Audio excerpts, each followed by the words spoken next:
Okay, it's March 2023. Contrary to what you might be thinking, this is not one of my music videos, so I'm not going to talk about music today. This is just one of those occasional videos I'll put down into the archive around what was happening in the political sphere at a particular point in time. I think I call the playlist is called Rants and Reflections. And so I kind of dump all the things that all my kind of reflections and experiences of kind of the lockdown and 3 years ago this month, and things that have happened since. So every few months I'll put down a one or two videos, and this is one of those. So as I say, I thought I was going to kind of stop talking about this sort of stuff, but I kind of wanted, perhaps hostage to fortune here, I'll draw a line under it with this particular video. So if you're interested in music or cycling, don't bother watching this video. It's not for you, probably. So it's kind of for me, really. So so I can look back when things get even worse in 5 years' time. I can say that's what I was thinking. That's what was going on in March 2023. Anyway, rather than kind of just ad lib, a couple of articles caught my attention, and I'm going to go through those articles in this particular video. But what really triggered it was maybe three things. First one was what's called the lockdown files. That's the release of the WhatsApp messages from the UK Health Secretary at the time, Matt Hancock, that were published in the Daily Telegraph, where it was exposed that he'd been sending messages around him and his other MPs and other advisors in the civil service that were kind of really undermined the official narrative that was coming in there. So they were doing some really awful things, and a very malign influence was Matt Hancock. And even as I say this today, a friend of mine sent me a video of a couple of days ago of where there's been a bit of a sting amongst some MPs as to how much extra work they'll take on and what their day rates would be from some phantom South Korean consultancy. And Matt Hancock appears in that sting as well. So he's he's going to be in people's bad books once more. But anyway, so it was Matt Hancock. Anyway, the other thing is that there's another MP, Andrew Bridgen, who's a Conservative MP, who has stood up in the House of Commons on a couple of occasions, most recently about 2 weeks ago, where, using official government statistics, he called for an inquiry into why the UK is still seeing excess deaths. So deaths above the average for the 5-year rolling average. It started to kick in, I think, in mid 2021, and then has continued to go on as of today. And there's no doubt a multitude of reasons for why people are dying in greater numbers than they normally would, because the health service closed down to a lot of people, to most people, a hell of a lot during the first 2 years of the pandemic. So, but he called for an inquiry, and what was really fascinating is that as he stood up to speak on this particular subject, the House of Commons emptied. So there has to be one or two people on the front bench from the government to respond, but he left, and my local MP, who's a Conservative MP, actually crossed the floor to talk to opposition MPs to say, get out of the chamber. So he prompted them to get out of the chamber, and he and they left. So Andrew Bridgen was talking to an empty House of Commons, more or less, which was really quite strange, because his speech was all about using official government data, and the response from the government was, I think we call the term these days, they call it gaslighting. Completely ignored what Bridgen was saying, didn't engage at all with the data. It just came out with the standard, this is the government response. We're just going to completely ignore this data. Anyway, so that prompted me to think something's not right here. It's still in March 2023. Something isn't right. So if you're a regular citizen, you don't take much interest in politics, you won't notice. But if you're a bit of a political anorak and curious about, why these sort of things happen, then it's a very interesting time. It remains a very interesting time. But in these two articles I want to go through. The first one is from Unheard, which is a news political website. And they do long form interviews, and they do reports. They've got an online kind of magazine that has lots of very good in-depth articles on a whole multitude of different issues. And the editor is Freddie Sayers, and he's the host of almost all of the interviews. And he's written this article, and the second article I'll come to in due course. So the article is entitled, "Why Doesn't Britain Regret Lockdown?" So 3 years on, UK voters remain in favour of lockdowns. So there was a survey done, and the question was, agree or disagree? In retrospect, lockdowns were a mistake. So if you agree with the above statement, lockdowns were a mistake, you are, according to Freddie Sayers, I'm afraid, still in the minority. 3 years to the day since Britain brought in its first nationwide lockdown, the latest wave of Unheard Britain polling shows that only 27% of voters agree that lockdowns were a mistake. Just a quarter of voters agree with lockdowns were a mistake, while over half, 54%, disagree. The strength of feeling also tilts in the other direction. Fully 30% of people strongly disagree with the statement, while only 12% strongly agree. So people, on balance, think lockdowns were a good idea, according to this poll. So having estimated results for all 632 constituencies in Britain, our partners, the polling partners, Focal Data, could not find a single seat where the lockdown skeptics outnumber the pro-lockdowners. And if defenders of lockdown were a political party, it would sweep the nation in a landslide. Now, I kind of been against lockdowns. I was suspicious of lockdowns from the very, very beginning. And if you've watched any of these videos, then that'll have no doubt come through. But intuitively, lockdowns feel right, don't they? You believe that almost like if there was an invasion of an occupying force, what you kind of bolt the doors, close the gates, hunker down, and let them repel them as best you possibly could, and then that would have undoubtedly some effect. But we know that the virus was present in Europe in 2019, and it was an aerosol, and it's much tinier than any occupying force could be. So there's an argument that said that has been made many times, that basically we were all exposed to the virus very, very early on, and only succumbed to illness if we were particularly vulnerable or run down or stressed, or whatever that might be. Just in the way that, when people in the wintertime pick up many colds and flu occasionally.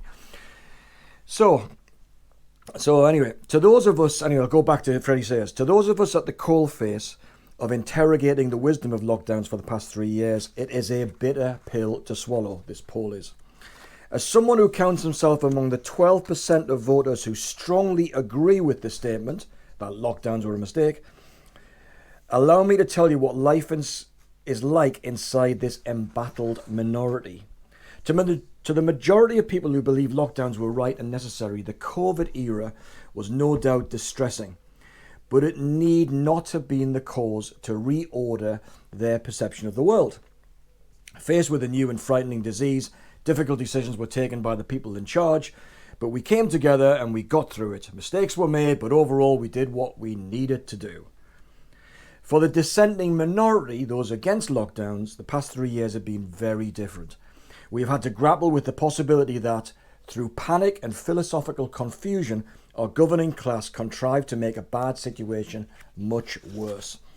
Imagine living with the sense that the manifold evils of the lockdowns that we all now know, and we do, ripping up centuries-old traditions of freedom, interrupting a generation's education, hastening the decline into decrepitude for millions of older people, destroying businesses and our health service, dividing families, saddling our economies with debt, furlough, mostly, but also a suppressed economy, and fostering fear and alienation, attacking all the best things in life.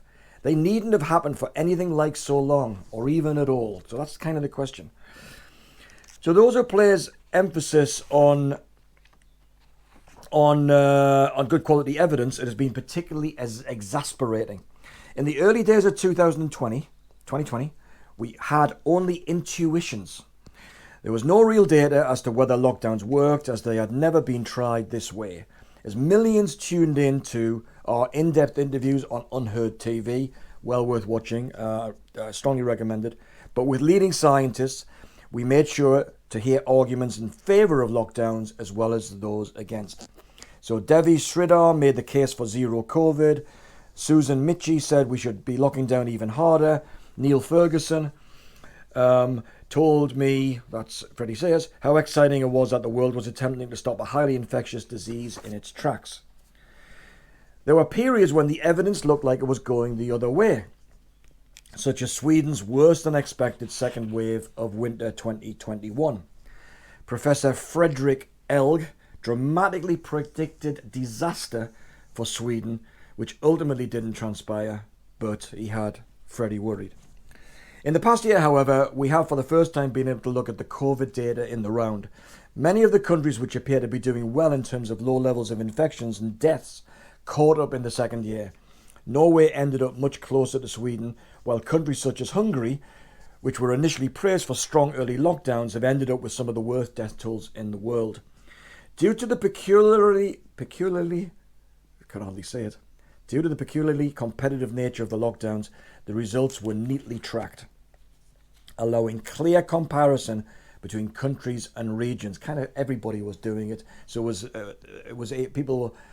data scientists were able to track the correlations between lockdown, non-pharmaceutical interventions, as they called them, and infections and deaths and so on and so forth. Whilst we spent the first year arguing about deaths with COVID as opposed to deaths from COVID, which was kind of one of the definitions that was changed in the middle of 2020 in the UK, all sides in this discussion have now settled on an overall excess deaths as the fairest measure of success or failure. In other words, overall, how many more people died in a particular place than you would normally expect. And that's what Andrew Bridgen was talking about. My view on these results is quite simple. In order to justify a policy as monumental as shutting down all of society for the first time in history, the de minimis outcome must be a certainty that fewer people died because of it. Lockdown was not one lever among many, it was the nuclear option. The onus must be on those promoting lockdowns to produce a table showing a clear correlation between the places that enacted mandatory shutdowns and their overall outcome in terms of excess deaths. The burden of proof is not on people who say lockdowns are a bad idea, it's on people who say we're going to lock you down. They must prove, according to Freddie Sayers, and I agree with him, that they must prove there is a correlation between lockdowns and reduced excess deaths. However, 3 years after the first lockdown, there is no non-theoretical evidence that lockdowns were necessary to save lives. This is not an ambiguous outcome. It is what failure looks like. If anything, the correlation now looks like it goes the other way.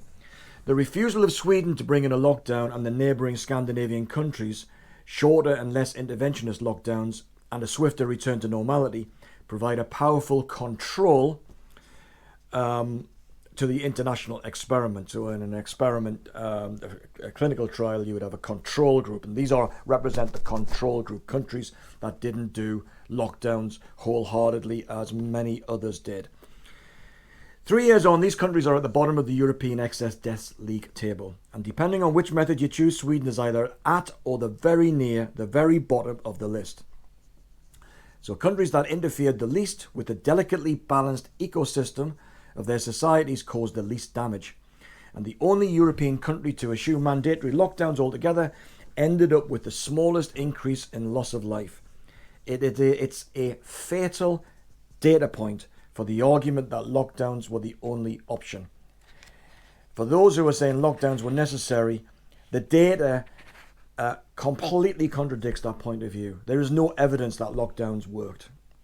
So why, 3 years on, do most people not share this conclusion? Well, partly because most people haven't seen the evidence, nor will they.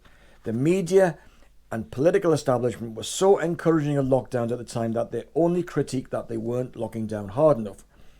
They're hardly going to acknowledge that great mistake now. Nor do I expect the official inquiry, to ask the right questions. Obfuscation and distraction will continue, and mea culpas will never arrive. But it can't, just a little bit left on this one, but it can't all be put down to the media. Over that strange period, we were reminded of something important about human nature. When frightened, people will choose security over freedom. Meanwhile, the dissenting minority is not going anywhere.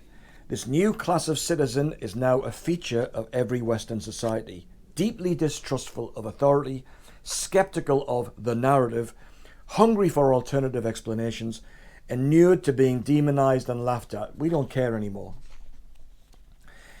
Its number, this dissenting minority, people who believe that lockdowns were a mistake, its number was greatly increased over the lockdown era as those people lost faith in the way the world is run. They will continue to make their presence felt in the years to come. As for me, this is Freddie says, the past 3 years have changed how I view the world. I feel no anger, simply a wariness, an increased sense of how fragile our liberal way of life is, how precarious its institutions and principles, and how good people, including those I greatly admire, are capable of astonishing misjudgments given the right atmosphere of fear and moral panic. I hope there is no next time, and that the political class will never again think nationwide lockdowns are a proper policy option in a liberal democracy. But if they do, I suspect the opposition, while still perhaps a minority, will be better organised this time. Now, I scanned down the comments briefly after reading that particular article by Freddie Sayers, and one comment stuck out, and I'm going to read it here from an Andrew Horsman. He says, "I won't ever be able to look at the people in the same way after what we collectively allowed to happen in 2020. Freddie is spot on that fear and moral panic led to appallingly bad misjudgments, and still, after all of the harms, the pain, the suffering the lockdowns caused, so many people cannot seem to see past the narrative with which they were firebombed. It wasn't the Black Death. It was dropped from Public Health England's list of highly infectious diseases of high consequence before the lockdown started." Damn right, he's dead right about that. And the Diamond Princess, which is the cruise ship, which was off the coast of Japan at the beginning of the pandemic, Diamond Princess demonstrated that it wouldn't wipe out the vulnerable en masse. No, this was an exercise in power, coercion, a cynical manipulation of good people's compassion, guilt, pride, shame, and fear. They were tricked by greedy, cowardly, messed up, powerful people into harming themselves, their children, their families, and their communities, all for naught. It's time folk in all walks of life found the humility and courage that lies deep within each of us to admit they got it wrong and to look at evil directly in its eyes. Unlike Freddie, I remain angry with the people who perpetuated this calamity, but I also think anger can be powerful if you know how to use it.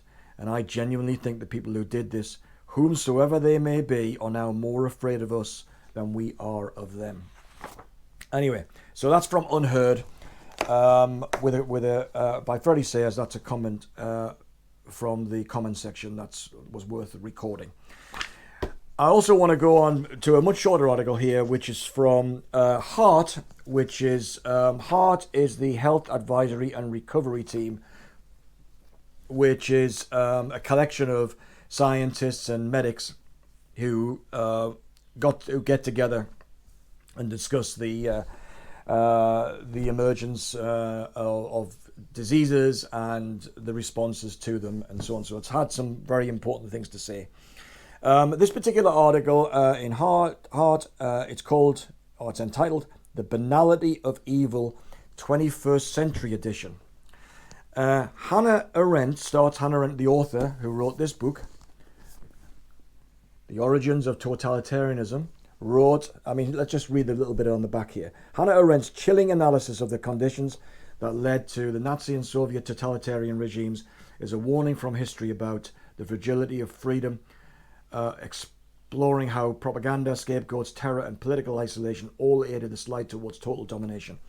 So this book was published in 1951, so it's after the Second World War in the 1950s, excuse me. Hannah Arendt. So anyway, Hannah Arendt's being quoted here. She's famous for her writing on the banality of evil. Her basic observation is that atrocities such as those seen in World War II were able to happen precisely because ordinary people became, through unconscious obedience and an individual failure to think, wheels in a grotesque machine. Questions such as how could it happen, or I would never have taken part of this, are common instincts when reading about such historical events. Oh, that could never happen here, could never happen again. Well, some people would beg to differ. And then came 2020, the era of COVID, the era of policies and diktats that led to frail octogenarians being isolated for months without visits from loved ones, rapidly declining physically and mentally, and dying alone. Children locked away from life, guilted and shamed into believing they are simply vectors of disease that may kill granny. An idea, we might add, that was concocted and disseminated by expert behavioural psychologists. This book was published in 2021, I believe. Laura Dodsworth, A State of Fear, documents the nudge unit and all of the psychological operations around getting people to comply with whatever the government wanted to do. It's a brilliant analysis of what happened in 2020 and early 2021. Then we had the mass rollout of an experimental drug with no long-term safety profile. That is a fact. The results of which will undoubtedly become more horrifying with each new dump of inconvenient data. It is given zero attention by mainstream media, knowing as they do that, a beleaguered and abused public mostly just want to forget it and move on. Too true. Just as Hannah Arendt was insistent that the banality of evil should be documented after World War II, it is important that we do the same now. However strong the desire to look away and turn towards the sunshine of the future, we should forensically examine what has occurred in the last 3 years, and then surely we will experience the only reaction that is appropriate: shock and horror. And then after the shock and horror subsides, we should set about putting in place mechanisms that stop this from ever happening again. Given their pivotal role in promulgating the various lies of the COVID era, it is ironic that the BBC published an article by psychologist Tom Stafford back in 2016 with the following subheading: "Repetition makes a fact seem more true, regardless of whether it is or not. Understanding this effect can help you avoid falling for propaganda." And he goes on to say, part of guarding against the illusion is the obligation it puts on us to stop repeating falsehoods. We live in a world where facts matter and should matter. If you repeat things without bothering to check if they are true, safe and effective, you are helping to make the world a world where lies and truth are easier to confuse. So please think before you repeat. Anyway, many COVID policies were just wrong, factually wrong, but more importantly, ethically and morally wrong. So 3 years on, the medical myths you allowed to flourish, that's the virus, show absolutely no signs of withering, let alone dying on the vine, in spite of a growing mass of data showing that almost everything done in the name of public health was at best pointless and at worst deeply and profoundly harmful. In many care homes, it's still the case that if a resident visits hospital for any reason, they are then committed to 10 days solitary confinement once back in the care home, with no visitors allowed. Why? Well, we didn't do this in 2019, so why on earth are we still doing it now? It is cruel and inhumane, and any institution or staff member still agreeing to enact this morbid theatre, has lost sight of basic humanity, saying its policy does not make everything okay. A web of public health lies have been told so frequently, with dissent so effectively censored, that's true, that reality has been permanently distorted. In healthcare settings, basic human rights are no longer considered a necessity. We need to know that doctors have at heart the best interests of the individual patient in front of them without entertaining thoughts of the so-called greater good. This line has been nudged so many times, indeed it has, that we now exist in a very dangerous new paradigm. So rather than watching society dissolve into an immoral abyss where patient-centered care is a dim and distant memory, we must keep pointing out facts and truths, no matter how normal the exact opposite has become. There are 5 things that close this article. Number 1, forced social isolation of citizens is always morally and ethically wrong. Number 2, forced medical procedures are always morally and ethically wrong. Number 3, psychological manipulation of populations without their consent is morally and ethically wrong. Number 4, government policies that trample on basic constitutional rights, for example, the right to work, freedom of movement, free speech, are morally and ethically wrong. And finally, number 5, government policies designed to increase fear are morally and ethically wrong.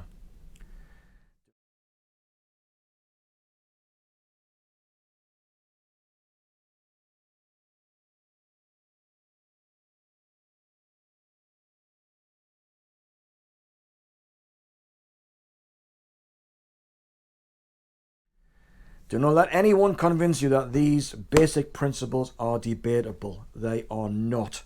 If we allow a new normal to take hold, future generations will not know what it means to really be free. A good rule of thumb is, would I have done this in 2019? If the answer is no, perhaps stop doing it. So there we are.